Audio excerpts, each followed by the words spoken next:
Now, captain and goal shooter Janelle Fowler remained dominant in taking Jamaica's Sunshine Girls to another victory at the INF Netball World Cup on Thursday in Liverpool, England. Shoshana McGowan has our review. The Sunshine Girls were out of contention for the semi-finals, registered another consolation win, beating Uganda 61-48 in Group G action.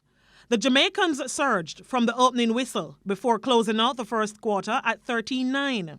The Sunshine Girls had a strong second quarter performance where they added 22 more goals and headed into the halftime break leading 35-20.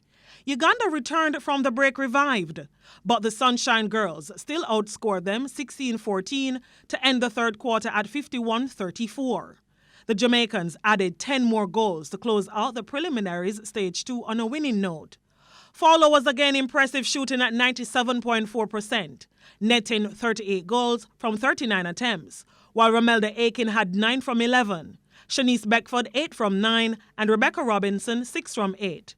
With hopes of now finishing in the top 5.